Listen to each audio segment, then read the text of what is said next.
The time is 7 o'clock. The following program is transcribed.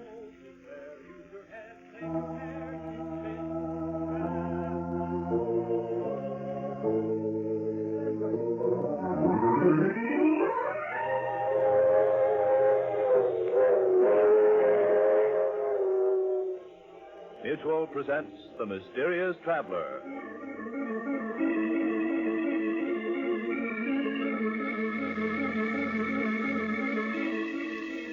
This is The Mysterious Traveler, inviting you to join me on another journey into the realm of the strange and terrifying. I hope you will enjoy the trip, that it will thrill you a little and chill you a little. So settle back, get a good grip on your nerves, and be comfortable, if you can, as you hear the story I call The Man in the Black Derby.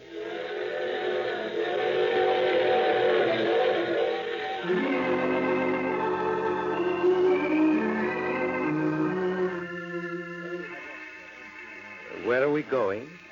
Tonight we're going to delve into the mind of Florence Gordon, a young, attractive woman with a secret fear.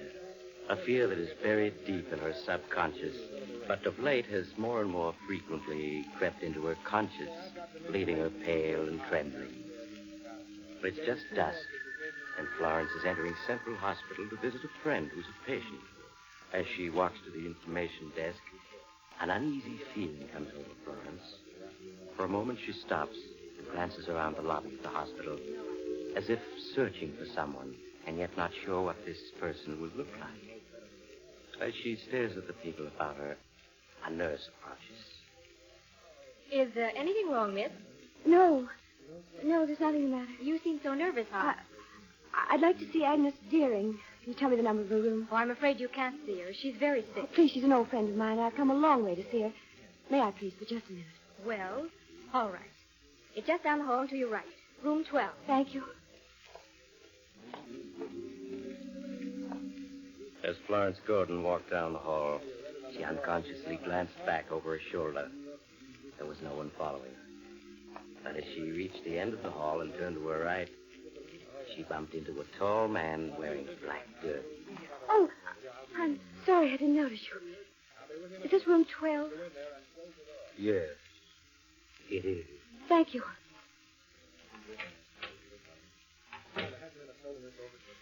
Hello, Agnes. Nice to see you. As soon as I heard you were ill, Arnold and I came right over to Madison City. That's awfully good of you. How do you feel? I'm going to die. No, don't say that. The nurse said you were coming along all right. She was lying. Oh, you're lying. I'll never get well. Of course you will. No. I'll never get well or go home again. Tell me, how's Chicago? It's the same as ever. You'll see it again. No. I'll never see it again. How's your husband? Arnold's fine. He's been delayed, but he'll be here soon. It's going to be good to see him again. I haven't had many visitors.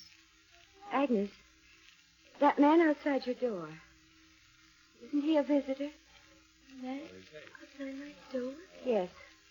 He's wearing a black derby. He looks familiar. A black derby? Black derby. It's all very black. I'm going to die, Florence. Springtime.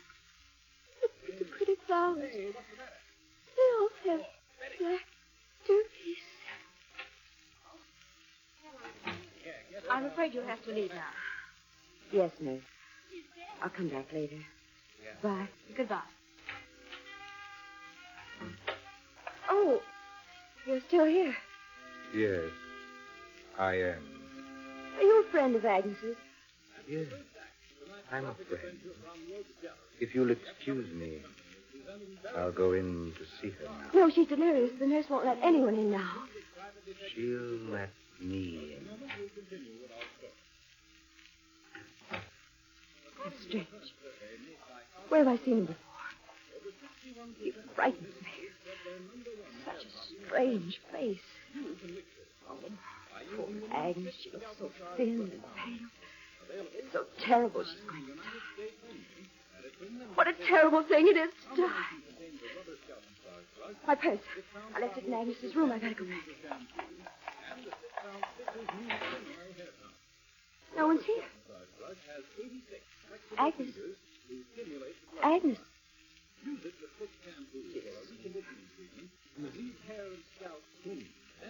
No. She's not asleep. She's not breathing. Nurse!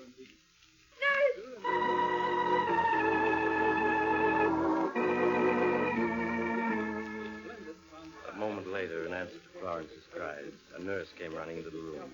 The nurse quickly summoned a doctor, who, after a brief examination, pronounced Agnes Deering dead. Florence, weeping hysterically, was led out of the death room by the nurse. Well, a few minutes later, Florence's husband, Dr. Gordon, arrived. He took her back to the small hotel where they were staying. He gave her a stent. He sat by the bedside, holding her hand until she fell asleep. When Florence awoke the next morning, her husband introduced her to Dr. Richard, an associate who was a psychiatrist. For both men listened quietly as Florence spoke of what occurred the previous evening. Oh, I know they were stressed. She was lying there so sick and pale. And then she became delirious. When I came back from my purse, she was dead. Poor Agnes, she had a tough time of it. Did you know Agnes Deering, Dr. Richards? Yes, she came to my office once. There was nothing I could do for her. Nothing at all. The man with the black derby. He had something to do with her death. Darling, what man with the black derby? He stood outside the door of Agnes's room. Just stood there. Right after he walked in, she died. I see. Then you attribute Mrs. Deering's death to the man in the black derby? Yes. I know it sounds foolish, but he seemed to wait for the proper moment to walk in. It frightens me. That man has something to do with death. Now, please, Florence, you'll get yourself into a state again. I can't help it. There's some horrible connection between that man and her death. I'm calling him in here. You were on the elevator? I've seen him before. I know I have. Can you remember, Mrs. Gordon, where you've seen him before? Think about it. No. No, I can't. That man had the face of death. Don't you think, Mrs. Gordon, that death is something that happens? What makes you think he's here? It isn't somebody. I know. I know inside of me that he exists. Tell me, what do you fear most? I suppose death. None of us want to die. That's only natural. But to be concerned with death constantly is a sure way to die. Suppose you come down to my office. We'll have a chat. I'm sorry, Dr. Richards. I'd rather not. Please, Florence, it would be better. You're not afraid of doctors, too, are you? I don't believe there's anything the matter with me. No. I just know that the man in the black derby has something to do with death. Well, I've got to leave. If you change your mind, just drop over to see. Who knows? Maybe the man in the black derby is dead. Won't hurt to talk about it.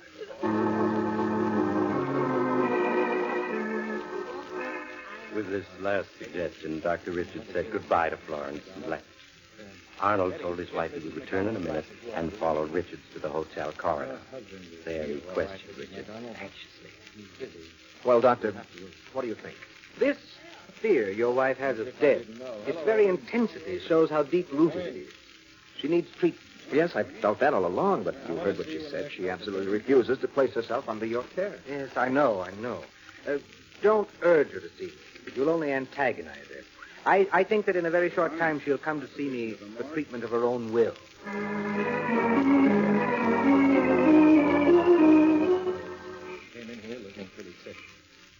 Well, darling, we'd better go to bed. It's very late. I'm not sleeping. Still thinking about the man in the black derby? I can't get him out of my mind. Florence, as your husband and a doctor, please take my advice. There's nothing really to be done. What happened? Car smashed into a telephone pole right outside this hotel. Good heavens. Come on, Florence. Someone's hurt. Yes, get my medical bag and hurry. Quickly, Florence snatched up her husband's medical bag and followed him from their suite into the corridor. Arnold cast an impatient look at the elevator indicator and motioned Florence to follow him down the stairs. It took them but a few seconds to descend 3 flights to the lobby. But as they rushed out into the street, they could see the wrecked car just a few yards away. Oh, look. The driver's pinioned behind the wheel. Florence, that man standing there. Get him to come over and help me. Well, I wonder why he's just standing there. Go over and get him. Hurry. I beg your pardon. Were you talking to me? My husband needs help. The driver's hurt, pinioned behind the wheel. Your husband? Yes, he's a doctor. Please hurry. It's too late. How do you know it's too late? We picked her up and carried her into the outer office. You. She came to. I thought I recognized you. The man in the black derby. Arnold! Arnold! It's too late, Florence. The man's dead. I know. You know? Yes. He told me. The man in the black derby.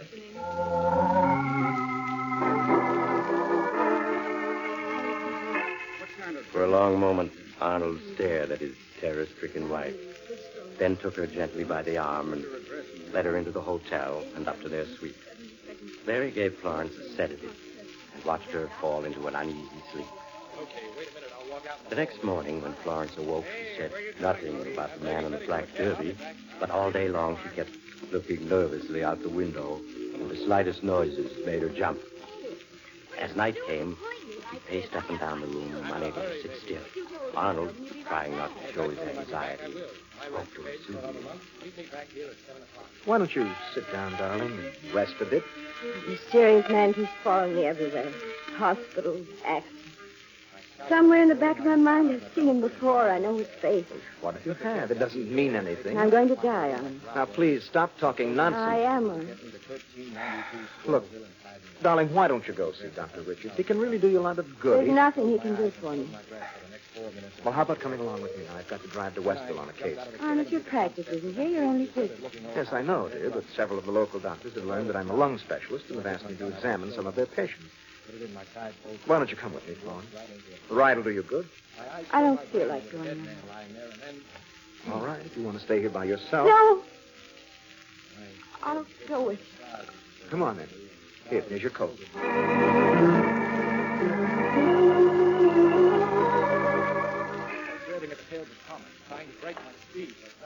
It's such a dark night. Yes, it is dark tonight. Door of the car. It's open. Oh, that's right. Well, I must have left it open myself. They're always so careful about locking the Now, car. look, Florence, don't start your imagination going again. Believe me, it wasn't the man in the black derby. I simply forgot to shut the door. Now, please, get in. How far is it to Westville? Oh, about 10 miles. Such a lonely road. Ah, that makes it even better. You can be sure you won't meet anyone, especially your mysterious stranger. Arnold, why do you keep looking in the mirror? Why, it's just a habit. I always look in the mirror. There's no car behind us. But it's just a habit, Florence. What's the matter? I thought I saw something in the mirror. I thought I saw someone in the back seat. There's no one in the back seat. Turn around. Look for yourself. It's so dark I can't see. Well, just switch the light on the side and see for yourself. Oh, there's no one. I could have sworn there was someone there. All right. Now that you're satisfied, you turn the light off, huh? I can't shake off the feeling that someone else is in the car. But you must know there's no one here. You just saw that yourself. Maybe it is my imagination, but I have such a dread feeling of something terrible about to happen. It's as if... Ah! What is it? What's the matter? Stop the car! Stop the car! Why did you scream? What's wrong? I saw him. I saw him. The man with the black derby? Yes. In the mirror. He was serious. Looking straight at me. It was all. Now, calm yourself, Florence. Listen to me. Your mysterious stranger exists only in your mind. Can't you understand? I saw him, I tell you. I saw it. Florence, that isn't possible. You only think that... What's the matter?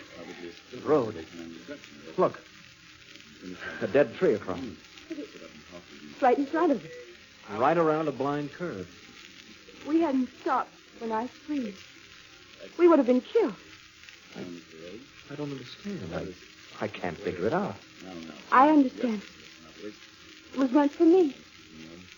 Do you understand, Arnold? My time is up. I'm going to die. Unnerved by the near accident, half believing Florence's statement, Arnold turned the car around and started driving back to Central City. As he drove, he spoke long and earnestly to Florence, pleading with her to consult Dr. Richards. At last, Florence gave in and agreed to do as her husband asked. Arnold, afraid that she might change her mind, drove directly to Dr. Richards' home. Shortly afterwards, they were seated in Dr. Richards' house. Well, so you saw your mysterious stranger again. If I hadn't seen him in time, both Arnold and I would have been killed. You say you saw him in the mirror of the car? Yes, that's right. Well, now, I've driven the car, and Arnold will bear me out. You can't see... excuse me. You can't see anything in the mirror at night, unless there's a car behind you. Both of you admit there wasn't any car. But I'm positive I saw him. Don't you think that in your state of mind, fear plus darkness might make you see anything? You can put mysterious interpretations on many things when you're frightened. She's even got knee jittery now. Panic is contagious. What I'm really interested in is where did you first see the man with the black derby? I saw him at the hospital when my friend died. But you said you knew him. You'd seen him before that. Yes, I have. Must have been a long, long time ago. That's what you've got to tell me. Do you think you can remember? I can't. Can you describe his face? It's kind of blurred. I can't describe him, but I recognize him when I see him. He's always wearing a black derby. Try to concentrate on where you saw him first. I can't remember. All I know is that it has something to do with death. A long time ago. If you can remember where you saw him for the first time, we'll be getting somewhere. But you're tired. We'll stop. I'll expect you tomorrow evening, same time. You don't believe he exists, do you? You think I'm seeing things. No. I think he's real, all right. Very real.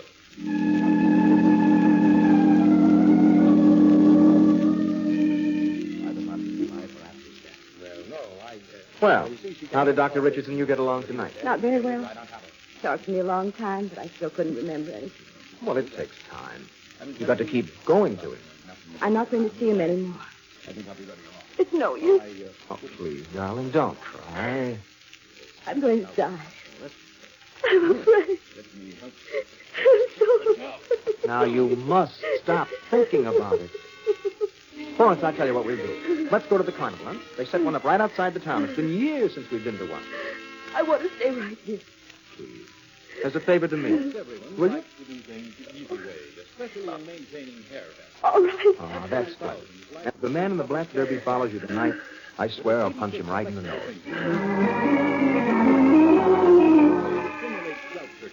A few minutes later, Arnold and Florence were driving to the carnival. Arnold trying his best to make Florence forget her feelings. They parked on the outskirts of the carnival grounds, and Florence reluctantly left the car and followed her husband to open lights and music. Soon they were in the midst of the pushing, swirling, joy-seeking crowd.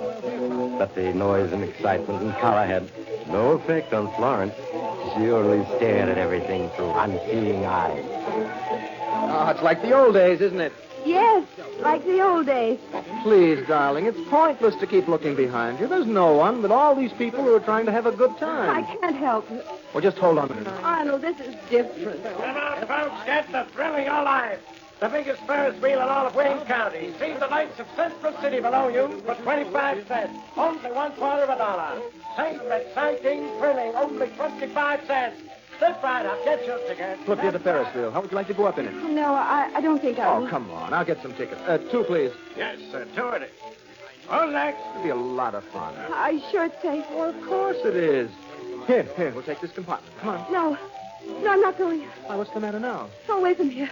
Please. Hurry, folks. Just room for two more on the biggest Ferris wheel in the country. Only 25 cents, $0.25. All on. There she goes. What in the world has got into you? Why did you run away? I saw him. Where? Sitting in the Ferris wheel by himself. All by himself. Oh, for heaven's sake, darling, you just imagined that you saw him. Sitting in the next compartment to the one we were going to take. Sitting there watching me. Well, I guess it's no use. We may as well go. What is it? There's something wrong. The Ferris wheel. One of the compartments has come loose. There are two people in it. What more? They're going to be killed.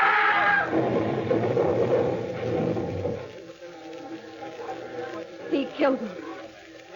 He killed him. It was meant for me.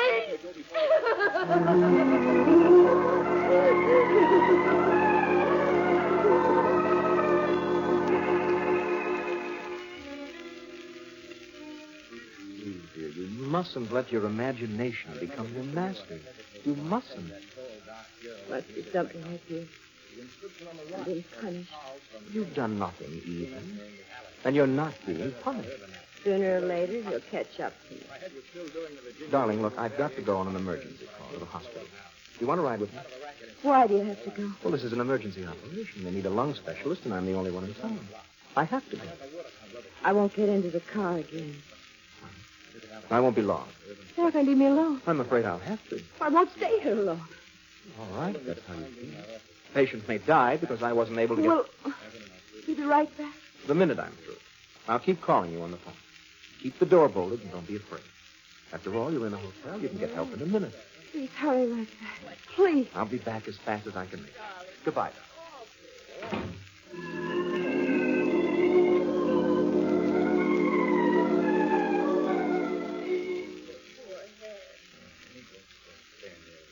I'm alone. I'm really alone. There's no one here but me. No one. No one. No one.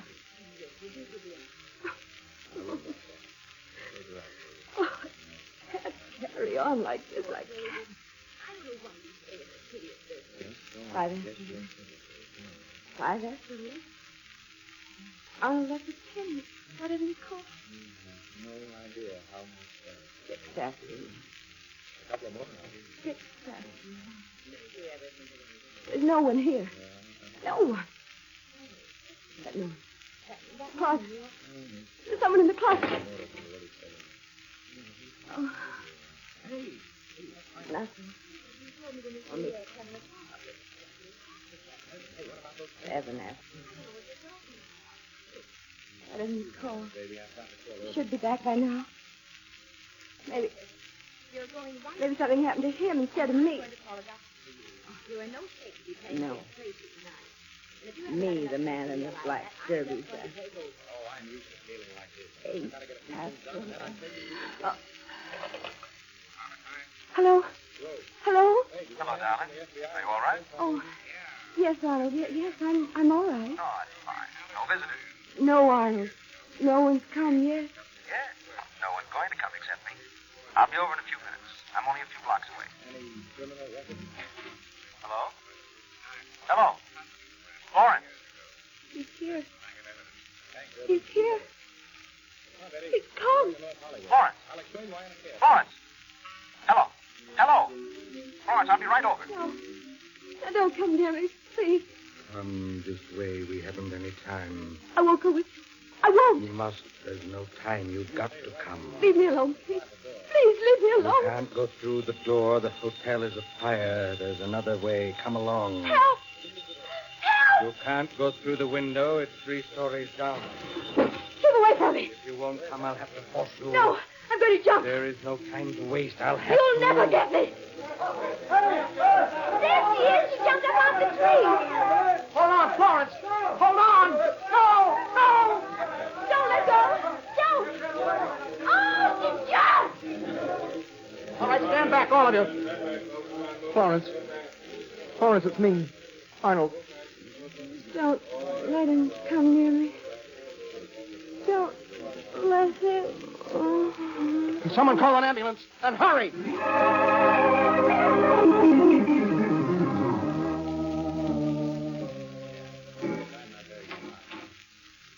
Come in, Dr. Richard.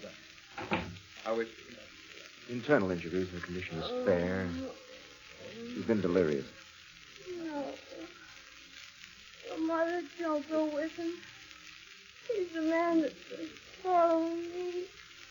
No. She keeps repeating that about her mother. It's beginning to be clear to me now. Please stay, Mother. Don't leave me. Oh, she's coming out of it. I've got to talk to her. Florence. Florence. Where am I? You're in the hospital, darling. Oh. I had a horrible dream. Dreamt that my mother went off with the man in the black jersey. That's it. That's where I first saw him. My mother died when I was 5. The physician who attended her wore a black suit. He was the same man. You were very much attached to your mother, weren't you? I love you more than anyone else in the world. Yes, and since then, every time you see a black derby, you associate it with death. This is an old-fashioned habit. A lot of people still wear derbies. The man who came into my hotel. Well, I checked on that, dear.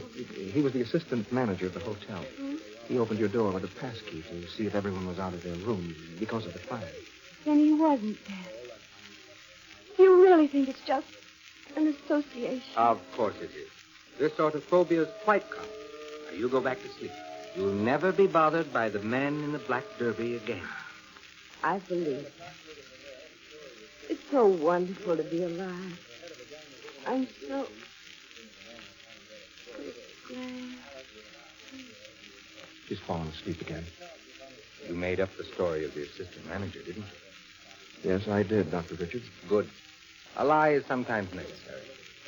Probably she imagined someone came into her room. I don't know. Her room was bolted. It was never opened. No one could possibly have come in except Except what? a black derby was found in the room.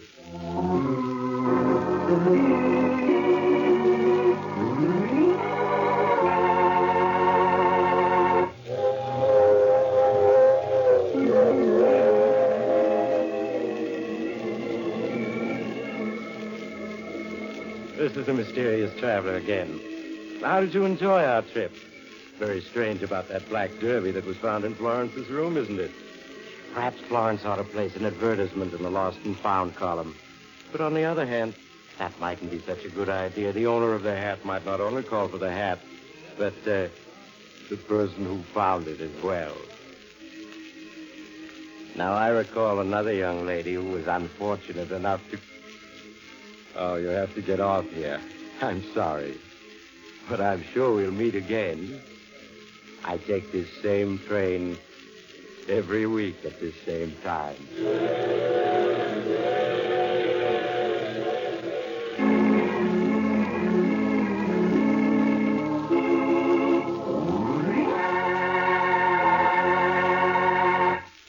You've just heard The Mysterious Traveler, a series of dramas of the strange and terrifying. All names of characters in tonight's story were fictional, and any resemblance to the names of actual persons was purely coincidental. In tonight's cast were Maurice Tarplin, Grace Matthews, Ted Osborne, John Larkin, and Helen Titus. Original music was played by Paul Taubman. The Mysterious Traveler is written, produced, and directed by Bob Arthur and David Kogan.